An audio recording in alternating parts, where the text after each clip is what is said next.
The nagging question creeps in. What's the point of all this? What if I told you that the answer might be nothing, and that could be the most freeing realization of your life? Nihilism offers profound liberation for anyone stuck in life's monotonous cycle. Like that moment when you're sitting in traffic, late for a job you don't love, wondering why you're even there. Throughout this video, we'll explore how embracing the idea that nothing inherently matters might actually be the key to creating meaning and living authentically on your own terms. Don't forget to like the video and subscribe. What if that empty feeling you get on Sunday nights isn't just about going back to work? What if it's about something much deeper? A question about why you're going back at all. You know the feeling? The weekend fades and a heaviness settles in your chest. Most people call it the Sunday scaries. But let's be honest about what it really is. A moment when the distractions fade and you're forced to face the routines that consume your life. Picture yourself at 9 p.m. on Sunday, that familiar dread creeping in as you stare at the ceiling, contemplating tomorrow's alarm, the commute, the meetings that await. Your body tenses as if preparing for a long winter. This feeling speaks to something beyond Monday's schedule. Your typical day follows a predetermined pattern. You wake up, complete your morning rituals, spend most waking hours on tasks someone else deemed important. Return home depleted. Seek brief escape in entertainment, sleep, and repeat. Days merge into weeks, weeks into years. In quiet moments, a question surfaces. Why this endless cycle? This goes deeper than job dissatisfaction. Even those with dream careers experience it. You've followed society's prescribed script: education, career, home ownership, retirement. Yet this script never explained why these milestones matter. Fulfillment remains elusive, always positioned just beyond the next achievement. After the promotion. Once I buy the house? After retirement. Never now, always later. Your body signals what your mind tries to ignore. That stomach pit, chest tightness, and slight nausea when confronting how much life passes in routines you never consciously chose. These physical responses are your internal compass pointing toward questions of meaning. These feelings remain largely unspoken. A survey revealed 76% of adults regularly question their life's purpose, while only 23% discuss these thoughts with others. We've created a culture where appearing certain outweighs honesty. We pretend confidence while privately wondering if others feel equally lost. Rather than addressing these questions, we've developed sophisticated avoidance strategies. Your phone offers endless scrolling, a distraction machine keeping uncomfortable thoughts at bay. Media platforms provide constant entertainment, filling potential moments of reflection. Even productivity serves as escape. Staying busy prevents questioning why you're busy. These distraction mechanisms keep you participating in systems without examining them. The facade cracks during major life transitions. Graduation dissolves familiar structure. Achieving long-sought goals delivers fleeting satisfaction followed by emptiness. Milestone birthdays highlight time's acceleration. Losing someone confronts you with mortality. During these ruptures, distractions fail and existential questions demand attention. Those reaching career pinnacles often describe a peculiar emptiness. After decades pursuing partnership, executive positions, or financial independence, achievement brings an unexpected hollow. This is it? The reward that motivated years of sacrifice suddenly feels insufficient. Not failure, but success revealing itself as inadequate. Consider what happens when you finally acknowledge these feelings, not superficially, but deeply engaging with them. Most avoid this at all costs, changing jobs, making purchases, setting new goals, overfilling calendars. Anything to evade the central question: what if life lacks inherent meaning? Here's what's rarely admitted. Meaning isn't something discovered, but created. The universe contains no predetermined significance you've failed to find. Your anxiety stems from searching for something that doesn't exist in the expected form. What if life's meaninglessness actually represents freedom? Nihilism becomes liberation rather than despair. If nothing inherently matters, if the universe assigns no cosmic significance to your career or lifestyle, you're free to create meaning instead of discovering it.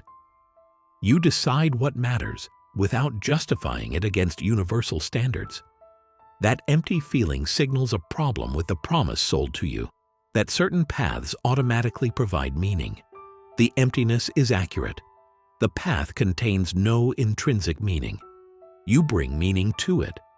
This realization initially terrifies. We crave knowing our lives matter cosmically. We seek confirmation we're doing what we should.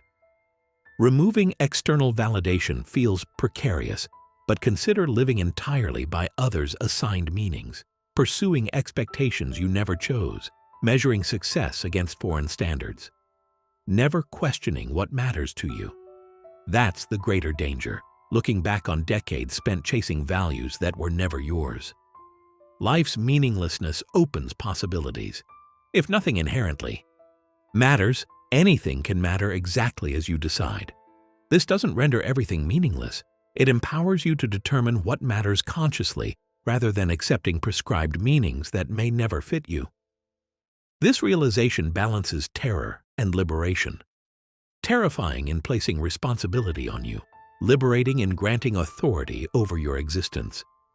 The question transforms from, "What is my purpose?" to, "What purpose do I choose?" Have you noticed how desperately people cling to beliefs that give them purpose, even when those beliefs don't make sense? Watch someone have their political views challenged, or their religious faith questioned, or even their career choice criticized. The reaction isn't just disagreement. It's often panic, anger, or complete shutdown. That's someone protecting the very thing that makes their life feel worthwhile. Throughout history, humans have built elaborate systems to convince ourselves that our lives have meaning. Religion told us we're part of a divine plan. Nationalism tied our significance to our country's destiny. Career success promised fulfillment through advancement, and family legacy suggested immortality through descendants. These beliefs functioned as shields protecting us from confronting a potentially meaningless existence. These meaning systems structured societies and provided individual purpose for millennia. They answered our biggest questions. Why am I here? To serve God. What should I do? Serve your country. How do I measure success? Climb the career ladder and accumulate wealth. The frameworks kept existential dread at bay with their clarity and certainty. The crisis arrives when these systems collapse. I once interviewed a former minister who had dedicated 30 years to his calling before losing his faith. I felt like I was falling through space, he told me. Everything I had built my identity around simply vanished. Recent studies show this phenomenon is increasingly common. A 2021 Pew Research survey found that 29% of Americans have abandoned the religion they were raised in, with many reporting profound identity crises afterward. What makes our current moment unique is that all these meaning systems are collapsing simultaneously. Traditional religion continues declining. National identity grows complicated in a global world. Once stable career paths constantly change, and family structures transform. The frameworks that guided human lives for centuries are dissolving without clear replacements. Modern society stripped away traditional sources of meaning, offering only vague alternatives like follow your passion or be authentic, nebulous concepts compared to the clear directives previous generations received. The old maps are gone, leaving us to navigate uncharted territory alone. The internet has intensified this crisis. Previous generations might have lived their entire lives in communities sharing the same values. Your worldview rarely faced fundamental challenges. Now you're exposed to countless competing perspectives daily. You see people finding meaning in completely different ways and encounter arguments undermining your core beliefs. The certainty that once came from limited exposure has vanished. Remember that moment when you first realized the universe has no inherent plan for you? Perhaps during a science class about cosmic vastness, or when facing inexplicable suffering or achieving something supposedly fulfilling only to feel empty afterward. That moment, when you genuinely understood the universe's indifference to your existence, was your first encounter with nihilism. Society treats nihilism like a disease rather than a reality. We're told to find purpose as if it's hiding somewhere waiting to be discovered. The self-help industry thrives on promising meaning through simple frameworks. All this aims at preventing us from facing the possibility that life might lack inherent purpose. Why does this realization terrify us so profoundly? The fear isn't logical, it's visceral, like standing at the edge of a vast, dark ocean at night, feeling simultaneously insignificant and overwhelmed by possibility. We panic at the thought that our lives might not matter cosmically. Society fears nihilism because it threatens systems maintaining social order.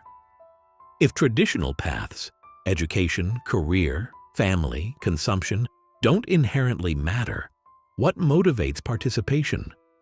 If people create their own meaning rather than accepting prescribed purposes, their behavior becomes unpredictable. The fear isn't about meaninglessness, it's about who defines meaning.